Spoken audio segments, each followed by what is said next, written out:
দেখো ছোটদের পদার্থবিদ্যা আজকে শুধু গণিতের ক্লাস, স্পেশাল অঙ্ক ছাড়ানো হবে। কোন বস্তুর ভর 5 কেজি, আয়তন 2 ঘনমিটার হলে ঘনত্ব কত? এটা ক্লাস 5, 6, 7, 8 4 এর স্টুডেন্ট দেখতে পারো। 4 এর অনেক বাচ্চারাই 4 এর এইসব এখন জানে, আর ভাগ গুণ সবাই জানে। ঘনত্ব সমান কত? ভর বাই আয়তন, এটা আমরা জানি। তো এই অঙ্কটাতে ভর কত দেওয়া আছে? 5 কেজি, আয়তন দেওয়া আছে 2 ঘনমিটার। তাহলে ভরকে আয়তন দিয়ে ভাগ করতে হবে, তাহলে ভর কত হচ্ছে? 5 কেজি, কেজিটা লিখবে, আর আয়তন হচ্ছে 2 ঘনমিটার। তাহলে 5 কে 2 দিয়ে ভাগ করলে হচ্ছে 2.5, আড়াই হয়, জানো তো সবাই। আর কেজি কে ঘনমিটার দিয়ে ভাগ করলে কেজি পার ঘনমিটার হচ্ছে, মানে মিটারের হোল কিউব। তাহলে কেজি পার ঘনমিটার তো এখানেও আছে, আড়াইটা এখানে আছে, তাহলে অপশন কোনটা হবে? উত্তর অপশন সি। এরকম করে ছোট ছোট অঙ্ক করতে হবে। দেখো এইখানে তুমি যদি কেউ, অনেক স্টুডেন্ট আছে যারা ভাষা টাষা অত পড়ে না, ঘনত্ব সমান ভর বাই আয়তন জানে না, সংখ্যা দুটার গুণ করে সংখ্যা দুটার বিয়োগ করে, তাদের জন্য অঙ্ক দিয়ে আছে। যোগ করলে 7 হচ্ছে 5 আর 2, মানে ফিজিক্সটা বুঝে না, ওরা শুধু সংখ্যা দুটো দেখে আর বিভিন্ন ক্যালকুলেশন করে গোল মারি চলে আসে চাকরি পরীক্ষায়। ছোট ছোট চাকরি পরীক্ষাতে এইসব অঙ্ক দেয়। চলো 2 নম্বর অঙ্ক চলি। দেখো এরপর 2 নম্বর অঙ্ক, ছোটদের পদার্থবিদ্যা গণিতের ক্লাস চলছে, স্পেশাল একদম। কোন বস্তুর উষ্ণতা 10 ডিগ্রি সেন্টিগ্রেড হলে ফারেনহাইট স্কেলের মান কত? শুনো, সূত্র আছে F-32/9 সমান C/5। এবারে 7 এ দেখবে লাস্ট লেসনে একটা সমাধান আছে, ওই সমাধানটি যারা জানে তারাই পারবে এটা। এই সূত্রটা বোঝানোর পর আর কিছু না। তো দেখো সেন্টিগ্রেড 10 ডিগ্রি সেন্টিগ্রেড দেওয়া আছে, ফারেনহাইট Fটা বার করতে হয়। এর সূত্র এইটা আমরা জানি বলে লিখতে পারো, যদি না জানো লিখবে বাকিরা জানে, আমি বাদ দিই। তাহলে বা সমান F-32/9 সমান, এখানে 10 বসাই দাও, এখানে কোনো ইউনিট দেওয়ার দরকার নেই কারণ সমাধান চলছে তো। তাহলে F-32/9 সমান 2, 5 দুগুণে 10, 2 ভাগ হয়ে গেল। এবার 7 এ যারা সমাধান জানো তারা জানো 9টাকে ওইদিকে নিয়ে যেতে হয়, এটা 32 আছে, 9 দুগুণে 18, তাহলে F সমান 32, 18 তে 50। অতএব উষ্ণতাটা কত হচ্ছে? এখানে লেখার কিছু দরকার নেই, অপশনের যুগ। উষ্ণতা সমান 50 ডিগ্রি ফারেনহাইট। তার মানে আজ থেকে তোমার কাছে জীবনে দাঁড়িয়ে গেল 10 ডিগ্রি সেন্টিগ্রেডও জামা আর 50 ডিগ্রি ফারেনহাইটও তামা। তাহলে 50 ডিগ্রি ফারেনহাইট, অপশন ডি উত্তর। ওকে, তাহলে 3 নম্বর অঙ্ক দেখো, ছোটদের পদার্থবিদ্যা গণিতের সিরিজ চলছে। কোন বস্তুর উষ্ণতা সেন্টিগ্রেডে 10 ডিগ্রি বৃদ্ধি পেলে ফারেনহাইট স্কেলে উষ্ণতা কত বৃদ্ধি পাবে? এই অঙ্কটা দেখো ছাত্রছাত্রীরা সবাই 50 ডিগ্রি করে করতে গেছিল। ওরা সেই গতানুগতিক সূত্র লাগাবে, C/5 সমান F-32/9, F-32/9 সমান C/5। এই সূত্রটি এখানে খাটবে না। যখন তোমাকে উষ্ণতা বৃদ্ধি দিবে, সেন্টিগ্রেডে এত ডিগ্রি, দেখো সেন্টিগ্রেড লেখা নাই, এত ডিগ্রি সেন্টিগ্রেড লেখা নাই, ফারেনহাইটে উষ্ণতা কত বৃদ্ধি পাবে, তখন তোমাকে মনে রাখবে সেন্টিগ্রেড স্কেলের 5টা ঘর, থার্মোমিটারের সেন্টিগ্রেডের 5টা ঘর সমান ফারেনহাইটের 9টা ঘর। এটা মাথায় রাখতে হবে। ফারেনহাইটের 9টা ঘরও যাও পারদ উঠে, সেন্টিগ্রেডের 5টা ঘরের মাত্র পারদ উঠে। সেন্টিগ্রেডের ঘরটার ভ্যালিড বেশি, 5টা ঘর বা 9টা ঘরকে কভার করলে, তাহলে ওই কি নিয়ম চলো, সেন্টিগ্রেডে 5 ডিগ্রি উষ্ণতা বৃদ্ধি হলে ফারেনহাইটে কত বৃদ্ধি পাবে? 9 ডিগ্রি। তাহলে 1 হলে কত হবে? 9/5। তাহলে চলো 10 ডিগ্রি হয়েছে, তো 10 এর কত বৃদ্ধি হচ্ছিল? 9/5 ইন্টু 10 ডিগ্রি, মানে 5 দুগুণে 10, 9 দুগুণে 18 ডিগ্রি বৃদ্ধি পাবে। তাহলে অপশন এ 18 ডিগ্রি। এইভাবে অঙ্কটা করে দেবে, ছাত্রছাত্রীরা ধ্যান দেবে। যদি উষ্ণতা বৃদ্ধি থাকে তখন ডাইরেক্ট ওই কি নিয়ম হবে, যদি ফারেনহাইটে বলতে 18 ডিগ্রি বৃদ্ধি পাবে, সেন্টিগ্রেডে কত বৃদ্ধি পাবে, তো সেন্টিগ্রেডে 10 হবে, তখন এই দিয়ে ঘুরাই দেবো অঙ্ক। 9 বাড়লে 5 বাড়বে, একে কত আর দিয়া থাকবে, এটা গিভেন থাকবে। ওকে, চলো পরের অঙ্ক চলো। দেখার উপর 4 নম্বর অঙ্ক, স্থির অবস্থা থেকে শুরু করে 3 সেকেন্ড পর কোন বস্তুর বেগ 9 সেন্টিমিটার পার সেকেন্ড হলো, বস্তুটি ত্বরণ কত? চলো ত্বরণের জন্য আমরা সূত্র জানি, আমি আর বুঝাবো না কিছু। ত্বরণকে আমরা এ বলি, এ সমান v - u/t। ভি কি, ইউ কি, টি কি এই ক্লাসে বোঝানো হবে না, তাও বলে দিচ্ছি। এটা ত্বরণ, ভিটা অন্তিম বেগ, ইউটা প্রাথমিক বেগ, টিটা সময়। ফিজিক্স এগুলো চিরসত্য।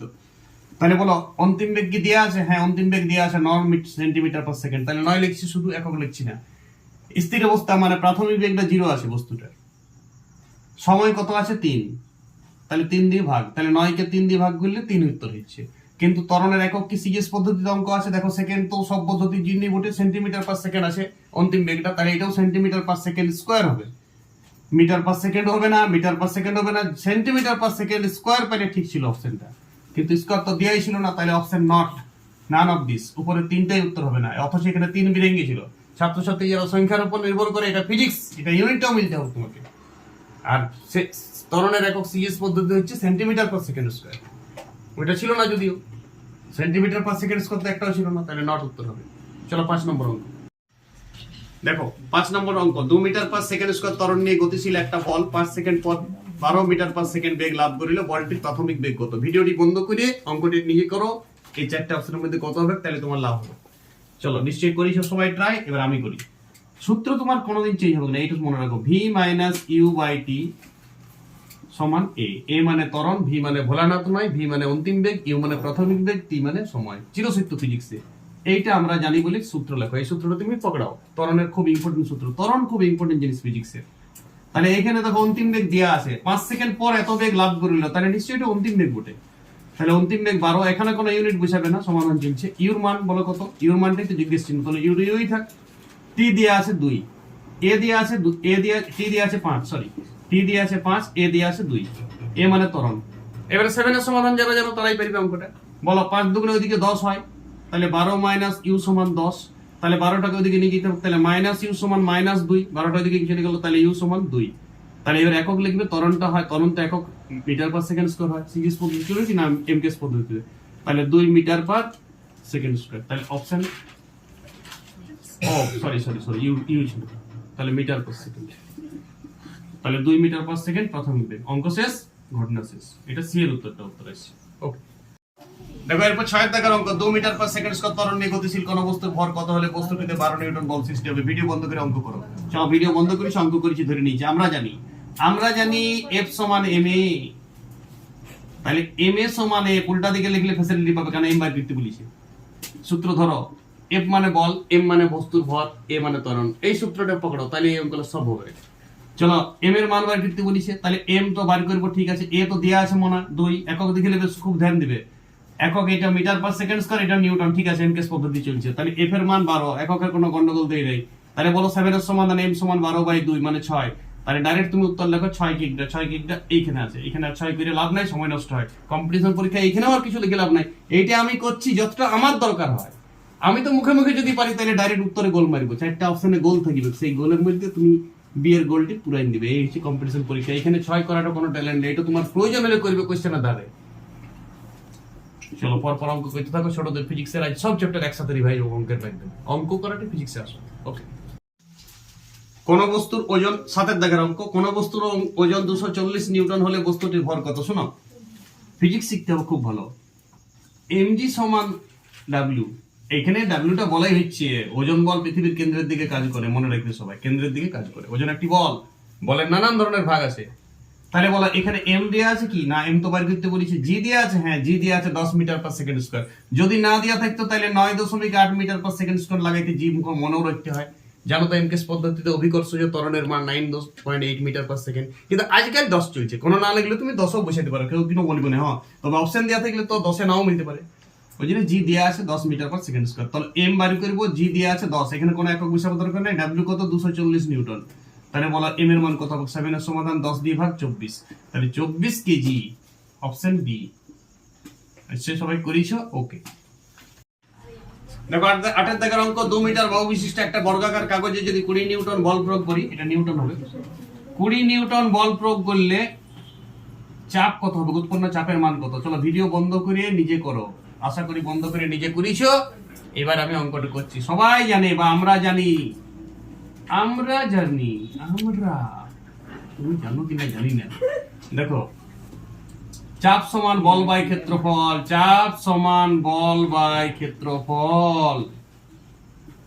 এবার শুনো, এখানে তো বল দিয়ে আছে 20 নিউটন, কিন্তু দুর্বল কত দিয়ে আছে? এটা 20 নিউটন আমি লিখছি, সমাধান চল নেই, এর মানে নিউটন। দেখো 2 মিটার বাহু, তোমাকে টপিটি কেমন করে নিচ্ছি। বর্গক্ষেত্রের যদি বাহুটা 2 মিটার হয় তাহলে ক্ষেত্রফলটা কত হবে? এই টোটাল জায়গাটা হচ্ছে 2 দুগুণে 4 বর্গ মিটার। ক্ষেত্রফলকে এরিয়া বলা হয়, ওইটা হচ্ছে 4 বর্গ মিটার ভূমি। তাহলে এখানে হবে 4 বর্গ মিটার মানে মিটার স্কয়ার। তাহলে 20/4 সমান 5 নিউটন পার মিটার স্কয়ার। আর নিউটন পার মিটার স্কয়ার যদি কোনোদিন পাইছো, ওটাকে এক কথায় পাস্কাল বলা হয়। শিখো ব্যাপারটা, অনেক সময় পাস্কালের সংজ্ঞাও পড়ে, তখন বলবে 1 বর্গ মিটার জায়গার উপর যে বল প্রয়োগ করা হয় তাকেই বলে 1 পাস্কাল বল। তাহলে চলো 5 পাস্কাল সি এর উত্তর। ওকে, দেখো চলো 8-9 অঙ্ক। একটি সমুদ্রে 100 সেন্টিমিটার গভীরে জলের কোন বিন্দুতে চাপ কত? 9 দাগের অঙ্ক। ভিডিও বন্ধ করে প্রথমে নিজে অঙ্ক করে ট্রাই করেছো নিশ্চয়ই, ধরে নিয়েছি তুমি ভিডিও বন্ধ করে অঙ্ক করেছো। এবার আমি করছি, দেখো শোনো, চাপ সমান HDG, ফর্মুলা খুব ধ্যান দিবে, HDG, জলের কোন বিন্দুতে গভীরতায় চাপ যে কোনো তরলের HDG। এবার কি বলে H মানে কি, D মানে কি, আর G মানে কি একটু ডিসকাস করে দেখি। এইটা চাপ P সমান HDG, ফর্মুলা এটা। গভীরতার ক্ষেত্রে কোন জলের কোন বিন্দুতে কত গভীরে, উপরিতল থেকে কত গভীরে কোন বিন্দুতে যদি চাপ বের করতে বলে, চাপের দুটো সূত্র, বলবায়ু ক্ষেত্রফল তো একটা বটেই, এটাও একটা ফর্মুলা। চাপের দুটো ফর্মুলা, HDG বলে একটা ফর্মুলা আছে। দেখো এখানে কত গভীরতায় বলা আছে 100 সেন্টিমিটার, তাহলে আমার সিজিএস পদ্ধতিতে 100 সেন্টিমিটার। দেখো জি এর মান দিয়ে দিয়েছি, জি তো অভিকর্ষজ ত্বরণ চিরসূত্র 980, আর জলের ঘনত্ব তোমরা আগে নাই বলেছিল কোথায়, 1 ঘন সেমি জলের এত গ্রাম পার ঘন সেমি চিরসূত্র। এটা সিজিএস পদ্ধতিতে জলের ঘনত্ব সবাই জানো 1 গ্রাম পার ঘন সেমি, তাহলে এখানে 1 বসবে, তাহলে বলা আর কিছু হলো না, এটা গুণ হলো। এবার সিজিএস পদ্ধতিতে চাপের একক তো সেই একক, চাপের তো দুটো এককই আছে, ডাইন পার বর্গ সেমি বা নিউটন পার বর্গমিটার। আর নিউটন পার বর্গমিটারকে আমি পাস্কালও বলে থাকি অনেক সময়, কিন্তু এখানে তো সিএস পদ্ধতির অঙ্ক, তাহলে ডাইন পার বর্গ সেমি হবে। তাহলে গুণ করলে দেখো 9টা আর 3টা শূন্য, তাহলে 10 টু দি পাওয়ার 3 লেখা যায়। তাহলে ডাইন পার সেমি স্কয়ার, অপশন ডি। চলো 10 এর অঙ্ক দেখি। দেখো এরপর 10 দাগের অঙ্ক, কোন বস্তুর ভর পৃথিবীতে নামানো আছে 1 কেজি হলে ওই বস্তুর লম্ব প্রতিক্রিয়া বল কত? নিজে বন্ধ করে ভিডিও করে 4টা অপশন দেখতে পাচ্ছি, ABCD, কোনটা উত্তর হবে। শুনো, কোন বস্তুর ভর 1 কেজি, আগে শুনো লম্ব প্রতিক্রিয়া জিনিসটা শুনো। এইটা কোন বস্তু নামা আছে 1 কেজি ভরে, ইয়ার ওয়েট যেদিকে হয় লম্ব প্রতিক্রিয়া তার উল্টা দিকে হয়, কিন্তু পৃথিবীতে নামা থাকলে এটা হয়, দেয়ালে ঠেসা থাকলে এটা হবে না। দেয়ালে ঠেসা থাকলে ওজন নিচ দিকে কাজ করে, লম্ব প্রতিক্রিয়া দিকে। কোন বস্তুর যেদিকে টাচ থাকে ওই টাচের দিকে সোজা একটা বল প্রয়োগ করে উপরের দিকে, তাকে লম্ব প্রতিক্রিয়া বল বলে। তো এখানে পৃথিবীর পৃষ্ঠে নামা আছে, তাহলে ওয়েটের বিপরীত দিকে কাজ হবে, আর ওয়েটের মানের সমান হবে। এটাও মজা রাখো, যেহেতু পৃথিবী নামানো আছে, ঢুকে যাচ্ছে না কেন, নিশ্চয়ই দুটা বল ব্যালেন্স আছে, তার মানে ওয়েট বলেরই মান লম্ব প্রতিক্রিয়া বলের মান হয় এবং বিপরীত দিকে হয়। তাহলে তুমি লম্ব প্রতিক্রিয়া বলের জন্য আগে ওয়েটটা বাই করো না। এই ক্ষেত্রে ওয়েট সমান আমরা জানি mg, তাহলে m এর 1 কেজি দিয়ে আছে m, আর g তো আমরা জানি 9.8 মিটার পার সেকেন্ড স্কয়ার হয়। m কে পদ্ধতি কিছু না দেওয়া থাকলে 10ও ধরতে পারো তুমি, তো এখানে অপশন দেখে কাজ করতে হবে। তাহলে 9.8 নিউটন। তাহলে লম্ব প্রতিক্রিয়া বলকে আমরা n দ্বারা চিহ্নিত করতে পারি, বা r দ্বারাও করে অনেকেই, যে যেমন n সমান w এই ক্ষেত্রে, তাহলে নিশ্চয়ই 9.8 নিউটন হবে। তাহলে এটা হচ্ছে অপশন সি।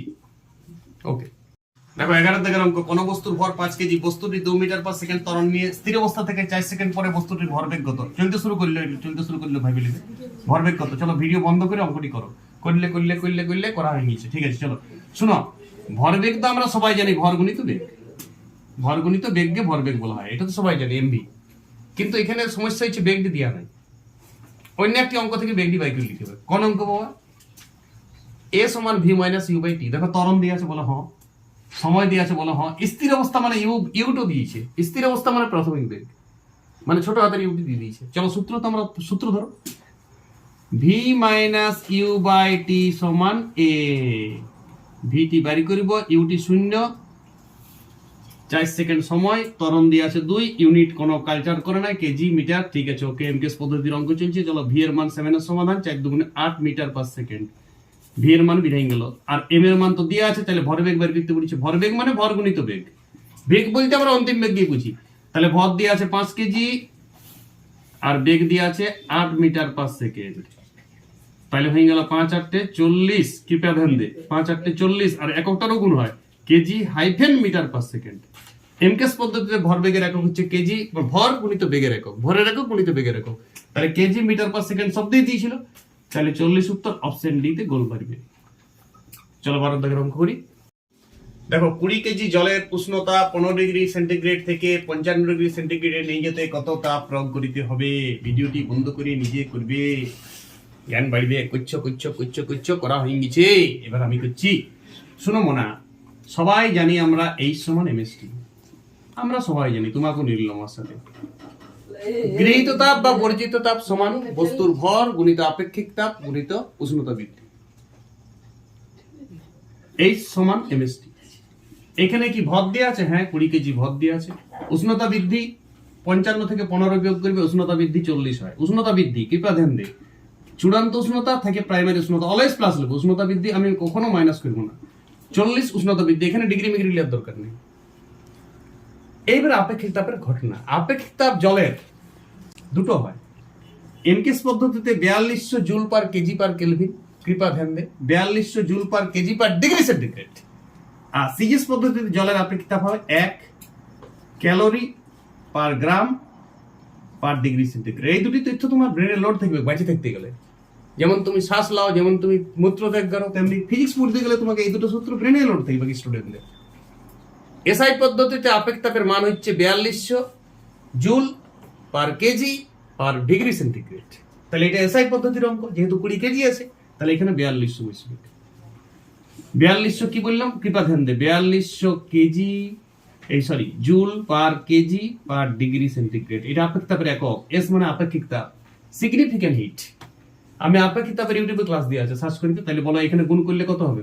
4 দুগুণে 8 আর 8 কে 42 দিয়ে 8 দুগুণে 16 6 4 8 32 336 আর 3টা শূন্য, দেখো 4টা শূন্য পড়ে আছে, তাহলে 10 টু দি পাওয়ার 4।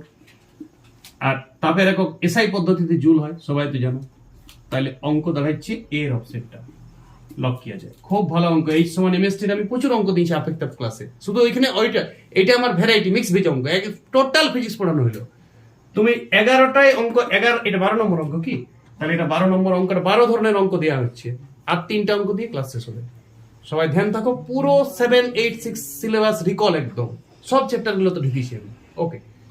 কোন বস্তুতে 40 নিউটন বল প্রয়োগ করলে উৎপন্ন ঘর্ষণ বলের মান কত হয়? ঘর্ষণ গুণাঙ্ক সাপ্লাই দেওয়া আছে 0.3। ক্লাস বন্ধ করে অঙ্ক করো। অঙ্ক করা হয়েই গেছে। এটা 8 ক্লাসের জন্য দিচ্ছি, ছোটদের ফিজিক্স। এইটা ঘর্ষণটা ছোঁয়াইছে। শোনো, ঘর্ষণ বলকে আমরা এফএস লিখি, এটা ছিল সূত্র। এফ ফ্রিকশন সমান মিউ গুণিত লম্ব প্রতিক্রিয়া এন। মিউ ঘর্ষণ গুণাঙ্ক, লম্ব প্রতিক্রিয়া দিয়ে গুণ করলে ঘর্ষণ বল পাওয়া যায়। এটা ঘর্ষণ বলের ট্রেন্ড, এটা ফর্মুলা ঘর্ষণ বলের। এইটাকে ঘর্ষণ বলা হয়। এফ ছোট হাতে এস লেখা থাকলে ঘর্ষণ বল ধরা হয়, এফ ফ্রিকশন এস। আর এটা ঘর্ষণ গুণাঙ্ক, এটা লম্ব প্রতিক্রিয়া, এটা সূত্র। শোনো মনে, এখানে 20 কেজি বস্তুর ভরে লম্ব প্রতিক্রিয়া বলটা পৃথিবীর উপর নামা আছে। তাহলে এখানে ওজন বল সমান লম্ব প্রতিক্রিয়া বল। দেখো একটা আগে এই সিরিজে আমি একটা অঙ্ক দিয়েছি লম্ব প্রতিক্রিয়া। তাহলে লম্ব প্রতিক্রিয়া সমান ওজন বল হয়। তাহলে ওজন বলটা কত? এখানে 20 কেজি, জি এর মান দেওয়া নাই, তো 10 বসাবো আমি মনের সুখে। তাহলে হয়ে গেল ওজনটা 200 নিউটন। ওজন তো নিউটন জানো তো, বাস ওজন পেয়ে গেলাম। তাহলে ওজন পাওয়া মানে নরমাল ডিরেকশনও পেয়ে গেছি, মানে লম্ব প্রতিক্রিয়া পেয়ে গেলাম, মানে এন এর মান আমি পেয়ে গেছি। চলো এবার ঘর্ষণ বল বসাবো। ঘর্ষণ বল, ঘর্ষণ গুণাঙ্ক 0.3 ইন্টু 200। তাহলে 200 ইন্টু 3 মানে 3 × 60 নিউটন হচ্ছে ঘর্ষণ বল। শোনো এবার মনে, বস্তুটা 20 কেজির বস্তুটা এখানে নামানো আছে, এ লম্ব প্রতিক্রিয়া বল মানে ঘর্ষণ বল পেছন দিকে কাজ করছে 60 নিউটন। ঘর্ষণ বল সবসময় পেছন দিকে কাজ করে। আর প্রযুক্ত বল মানে এফ, ক্যাপিটাল এফ, আমি যে বলটা প্রয়োগ করেছি সেই বলটা কত প্রয়োগ করেছি? 40 নিউটন। কিন্তু ঘর্ষণ বল দিতে পারে 60 নিউটন। কিন্তু তুমি তো বেশি বল প্রয়োগ করো নাই, তুমি মাত্র কত বল প্রয়োগ করেছো? 40 নিউটন। তাহলে ঘর্ষণ বল 60 পর্যন্ত আর কোয়ালিটি আছে দেয়ার, কিন্তু কৃপণ বল বটে। তুমি যত দিবে ততই দিবে তোমাকে, নড়বে নাই বস্তুটা এখানে নড়ছে নাই, স্থিত ঘর্ষণ হচ্ছে। তাহলে তুমি 40 নিউটন বল প্রয়োগ করছো, তোমারও দম দেখছে, ও 60 দিতে পারে তোমাকে উল্টা দিকে। 60 দিবে নাই, তুমি 40 দিলে 40 দিবে, তুমি 41 দিলে 41 দিবে, তুমি 59 দিলে 59 দিবে, তুমি 60 দিলে ও 60 দিবে। কিন্তু তুমি যখন 61 দিয়ে দিবে তখন ও মুভ করে যাবে, ও আর ক্যাপাসিটি 60 পর্যন্ত ঘর্ষণ বল, সীমাস্থ ঘর্ষণ। কিন্তু এখানে বলেছে উৎপন্ন ঘর্ষণ বলের মান কত। তাহলে তুমি যত বল প্রয়োগ করছো ততই। তাহলে এটা তোমাকে চেক করার জন্য দিলে, এটা সীমাস্থ ঘর্ষণ, বোঝার চেষ্টা করবে। তাহলে উৎপন্ন ঘর্ষণ বল কত হবে এক্ষেত্রে? 40 নিউটন। তুমি যত বল প্রয়োগ করছো ততই, অপশন ডি 40 নিউটনই উত্তর হবে। আশা করি চ্যাপ্টারটি বুঝে গেলে। যদি তুমি অঙ্কটা বুঝেছো তাহলে ঘর্ষণের পুরা অঙ্ক বুঝে গেছো। আর একটা ঘর্ষণ গুণাঙ্ক দেওয়া থাকলে চল ঘর্ষণও যাওয়া হয়, স্থির ঘর্ষণও দেওয়া হয়। যদি দুটা ঘর্ষণ গুণাঙ্ক দেওয়া থাকে তখন এখানে তো ঘর্ষণ চলে না, বস্তু তো মুভ করবে না। তুমি 60 নিউটন বল তার ঘর্ষণ বল পেছন দিকে প্রয়োগ করছে, তুমি সামনে দিকে ওকে 40 নিউটন ঠেলছো, পারবে ঠেলতে? তুমি, তোমাকে তো বেশি বলে ঠেলছে, কিন্তু ও তোমাকে অত বলে ঠেলবে কিনি? ও তোমার দম দেখবে, কত ঠেলছিস তুই? 40, হ্যাঁ 40। ও 60 পর্যন্ত পারে, কিন্তু খরচ করবে না, কৃপণ বটে। যদি বলি তো সীমাস্থ ঘর্ষণ বলের মান কত, যদি এখানে বলি তো সীমাস্থ ঘর্ষণ বলের মান, তাহলে 60 উত্তর দিত। কিন্তু বলেছে উৎপন্ন ঘর্ষণ বলের মান কত। তুমি 40 নিউটন বল প্রয়োগ করার জন্য কত নিউটন বল উৎপন্ন ঘর্ষণ বল, তাহলে 40 নিউটন। কোনো খরচ করবে না বেশি, সবাই 40 নিউটন করবে, সবাই ধ্যান দেবে। খুব ভালো, এটা নিট পরীক্ষা পর্যন্ত অঙ্কটা পড়ে, খুব স্ট্যান্ডার্ড অঙ্ক। 8 ক্লাসে আমি ঘর্ষণের অঙ্ক দিয়ে দিয়েছি পুরো কনসেপশন। ক্লাস 8 এর আমার সব স্টুডেন্ট পারে ঘর্ষণের অঙ্ক, এটা আমার ভরসা। ওকে, 14 দাগের অঙ্ক দেখো 20 কেজি ভরের কোন বস্তুতে 80 নিউটন বল প্রয়োগ করিলে উৎপন্ন ঘর্ষণ বলের মান কত? স্থির ঘর্ষণ গুণাঙ্ক 0.3, চল ঘর্ষণ গুণাঙ্ক 0.2, দুটা ঘর্ষণ গুণাঙ্ক দিয়ে আছে। চলো চলো আমি এখন আমাকে কিছু করার নাই, আমি ঘর্ষণ বল F ফ্রিকশন সমান সবাই জানো মিউ ইনটু N। মিউটা ঘর্ষণ বল, এই ঘর্ষণ গুণাঙ্ক, Nটা লম্ব প্রতিক্রিয়া। তো লম্ব প্রতিক্রিয়া বলতে এখানে দেয়া নাই, আমরা জানি পৃথিবীর উপর নামা থাকলে লম্ব প্রতিক্রিয়া সমান ওয়েট।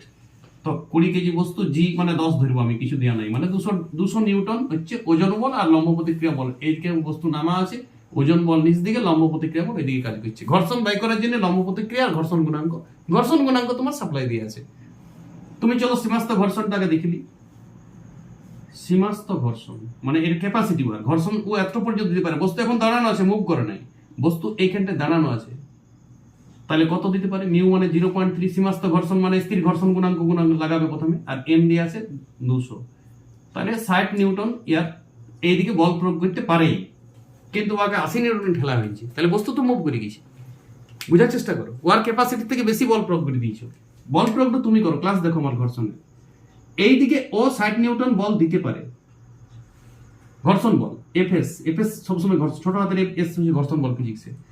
তুমি বল প্রয়োগ করেছো এ বড় হাতের 80 নিউটন, তাহলে বস্তু তো আর পারবে না টাকাইতে, ওকে মুভ করে গেছে। এবার 20 নিউটন বল ওকে মুভ করছে, এখানে মুভের ব্যাপারে যায় না। অনেক সময় ত্বরণও বার করতে বলে, এই বস্তুটা যদি ত্বরণ বার করতে বলতো তাহলে বস্তুটার 20 আর ত্বরণ এ, আর দেখো এক্সট্রা বল কত হয়েছে 20, তাহলে 20 দিয়ে এ ত্বরণ হয়তো 1 মিটার পার সেকেন্ড স্কয়ার, যদি ত্বরণ বলতে অঙ্কতে। কিন্তু ত্বরণ তো আমি বলিনি, আমি বলেছি বস্তুটা এইবারে ঘর্ষণ গুণাঙ্ক কত, মানে ঘর্ষণ বলের মান কত। শুনো, চললে কিন্তু তখন চলো ঘর্ষণ বল লাগাবে, তখন বস্তুতে ওই এইটা 200 দিচ্ছে, তখন এফ কাইনেটিক হবে, এফ স্ট্যাটিক হবেই না, এফ কি হবে? কাইনেটিক, মানে চলো ঘর্ষণ।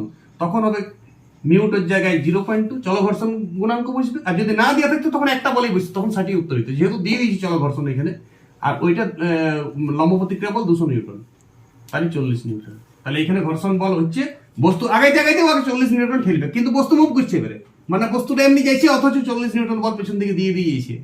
কেসটা বুঝছো? এটা চলো ঘর্ষণ বল, তাহলে এখানে উত্তর হবে বিয়েরটা 40 নিউটন। ওকে, 15 দাগের অঙ্ক নিজে করিবে অঙ্কটা। 200 গ্রাম ও 20 কেজি ভরের দুটি বস্তু পরস্পর থেকে 200 সেন্টিমিটার দূরে থাকলে উৎপন্ন মহাকর্ষ বল কত হবে? দেখো মহাকর্ষ বলের ফর্মুলা তুমি জানো একটাই, নিশ্চয় অঙ্কটা নিজে করেছো, ভিডিও বন্ধ করেছি, এবার আমি করছি। মহাকর্ষ বল এফ ক্যাপিটাল হাতে লিখছি, গ্র্যাভিটেশনাল ফোর্স এফ জি লিখতে পারো তুমি। সূত্র হচ্ছে G m1 into m2 by D square. নিশ্চয়ই জানো, সবাই পড়াশোনা করেছো, সব জানো। তো এই অঙ্কটাতে জি এর মান বসানোর দরকার নেই, দেখো অপশনে সব জি দিয়ে দিয়েছে, তাহলে জি তো জি খুব সুন্দর অঙ্ক দিয়েছে, কম্পিটিশন পরীক্ষা এমনি অঙ্ক দেয়। জি এর মানটা তো একটা নড়বড়ে আসে, 6 পয়েন্ট হেন 10 টু দি পাওয়ার 11 হ্যান ত্যান বহুত বড় থাকে, ওই জন্য জি এর মানটাতে ফিজিক্সে যখন বড় ক্লাসে অঙ্ক করবে তুমি জিটাকে জি রাখা, জি দিয়ে অঙ্ক মানে উত্তরটা সামথিং কিছু একটু জি। চলো এখানে তোমাকে m1টা কি দিয়েছে 200 গ্রাম, এইটা দিয়েছে 20 কেজি, এই যে ডিস্টার্ব একটা গ্রামে একটা কেজিতে, তাহলে তোমাকে এটাকে কেজিতে করে নেওয়া উচিত। নিউটনে অঙ্ক আসছে, দেখো সব অপশনে প্রায় নিউটনে আছে, চলো আমি নিউটনে নিয়ে যাবো, নিউটনে করতে সবসময় সুবিধা। এমকেস পদ্ধতি দিয়ে অঙ্কটা করবে, কারণ জি এর মানটা এমকেস পদ্ধতি দেওয়া থাকে। তাহলে 200 গ্রামকে 1000 দিয়ে ভাগ করো 0.2, নিশ্চয়ই বুঝতে পারিছো, তাহলে 0.2 কেজি প্রথম বস্তুর ভর। আরে প্রথম বস্তুর ভর 0.2 কেজি, দ্বিতীয় বস্তুর ভর কত? 20 কেজি, তো 20 টা 20 থাক, আর 200 সেন্টিমিটারটাকে মিটার করে নিতে হবে, 100 দিয়ে ভাগ করতে জানো তো সেন্টিমিটারকে, তাহলে 2 মিটার হবে, তাহলে 2 এর বর্গ হবে। এই তো অঙ্ক, নিশ্চয়ই এত নিউটন উত্তর হবে। এবারে শুধু ক্যালকুলেশন, দশমিকের গুণভাগ তুমি যদি না জানো, এটা 20 কেজি বটে, তাহলে 20 দুগুণে 40, 4 হচ্ছে, উপরটায় 4 জি আর নিচেও 2 দুগুণে 4 নিউটন, তাহলে 4 ক্যান্সেল, তাহলে ক্যাপিটাল জি নিউটন, তাহলে ক্রিয়াশীল বলটা জি নিউটন। বাচ্চা ছেলের অঙ্ক ছিল এইটা, যে কোনো খারাপ স্টুডেন্টও করে দিবে এটা, কিন্তু যারা কিছুই ক্যালকুলেশন করো না, ব্রেনটাকে প্রেসার দাও না, তারা কি করে পারবে। চলো প্র্যাকটিস করো, প্রচুর মহাকর্ষ বলের আমি একটা স্পেশাল শুধু মহাকর্ষ বলেরই অঙ্ক প্যাকেজ আসবে তোমার, প্রচুর অঙ্ক করতে হবে। তুমি অঙ্ক না পারলে মহাকর্ষ সূত্র মুখস্থ করে কি লাভ, আর সূত্রটাকে জানিয়েই কি লাভ? তুমি যদি অঙ্কটা বাস্তবে তুমি অঙ্কের অ্যাপ্লিকেশনটা শিখলে তবে লাভ। বাস্তব অঙ্ক এই গেলা কম্পিটিশন ফিজিক্স মানে এখন অঙ্ক, ফিজিক্স মানে আর থিওরি না, যুগ শেষ হচ্ছে, ফিজিক্সের রিভলিউশন এসছে, এখন ফিজিক্সের প্রতিটা চ্যাপ্টার অঙ্ক, সেই জন্য আমি অঙ্কের উপর জোর দিচ্ছি বাচ্চাদেরও। এখানে 1 থেকে 15টা 15 ধরনের অঙ্ক দেওয়া ছিল, এবং 15টা চ্যাপ্টার ছিল টোটাল, এইটা 6, 7, 8, 9 সবাই দেখতে পারো, মিক্স বেজ। যখন আমি যে চ্যাপ্টার করি সেই চ্যাপ্টারের অঙ্ক আমার ধুন চেপে যায়, কিন্তু একসাথে সব চ্যাপ্টারে রিকল করা এমনি ক্লাস তুমি পাবে না। এই ক্লাস যত দেখবে তত কনফিডেন্স বাড়বে এবং নিজেরা আরো এই ধরনের অঙ্ক বানানো যেতে পারে। এই ক্লাসটা আমার প্রচুর চলবে, অন্তত আমি 10 দিনে একটা ক্লাস ফিজিক্সের এরকম দিব প্যাকেজ, যেটা 15টা চ্যাপ্টারকে রিকল করবে, সব চ্যাপ্টার অঙ্ক পাবে। যখন আমি যে চ্যাপ্টার করি সেই চ্যাপ্টারে আমার মনোনিবেশ হয়ে যায়। এইচ সমান এমএসটি সব করে দেবো, এইচ সমান এমএসটির অঙ্ক। এফ সমান G M M one by M two square. আরে তুমি এখনো এমকে সিজিএস এ তোমার ডিস্টার্ব এসছে, আর কোথাও এটা একটা গুণ ছিল, আর তো কোনো ডিস্টার্ব নাই। তুমি ভগ্নাংশের কাটাকাটি জানো, তুমি কি জানো না এটা জানো যদি, তাহলে তুমি কোনটা প্রবলেম? তুমি মিটারকে সেন্টিমিটার করতে জানো না, তাহলে তোমার আর কোথায় প্রবলেম ছিল অঙ্ক? আচ্ছা তুমি তাহলে তার মানে তুমি কেজি কি গ্রাম করতে জানো না, সেটা তো ফোরের সমস্যা। কেজি কি গ্রাম করতে পারছো না, ফোরের সমস্যা। মিটারকে সেন্টিমিটার করতে পারছো না, ফোরের সমস্যা। আচ্ছা কাটাকাটি জানো না, সেটা তো ভগ্নাংশের গুণ জানো না, থ্রির সমস্যা। ফিজিক্স তো এইটা, এইটার পরের তো সব ম্যাথমেটিক্স। আর নিউটন একক তো তোমার অপশনও সব আছে। একটা তুমি তো জানো এমকেএস পদ্ধতিতে বল, মহাকর্ষ তো একটা বল বটে, তাহলে ওর একক তো নিউটন হবে। আর জি এরও মান বসে দিচ্ছে না, জি এর মান তো দেওয়া থাকতো ব্র্যাকেটে যদি মান বসে দিত, ওই জন্য জি দিয়ে এই সংখ্যা দেখুন এত জি সামথিং জি। এখানে শুধু জি 1G 2G 3G 4G হইতো, ক্যাপিটাল জি মহাকর্ষীয় ধ্রুবকের মানটাই দেওয়া ছিল। প্রথমে ঘনত্ব দিয়ে আমি অঙ্ক শুরু করেছি, মহাকর্ষ দিয়ে অঙ্ক শেষ করলাম। ক্লাস 5, 6, 7, 8 পর্যন্ত বাচ্চারা দেখবে, 9 এর বাচ্চারাও দেখতে পারো ক্লাসটা, 11, 12 দেখতে পারো।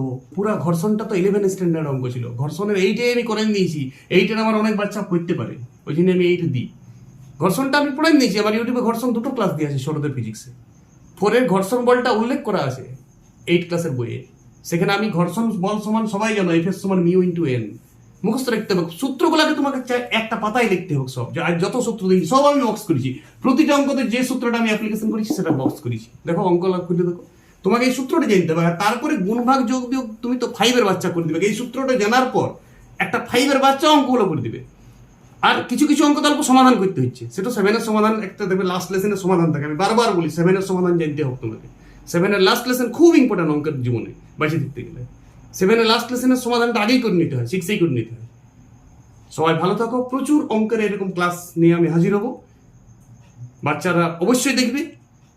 ভালো স্কুল, ভালো আরে যে কোনো জায়গায় ভালো ভালো সিস্টেমে পড়াটাই ভালো। স্কুল ভালো হয় না কোনো, স্কুল ভালো হয় টিচারের জন্যে। টিচার যদি ভালো আছে তবে স্কুল ভালো, স্কুল ভালোটা কোনো শব্দ নয়। ওকে।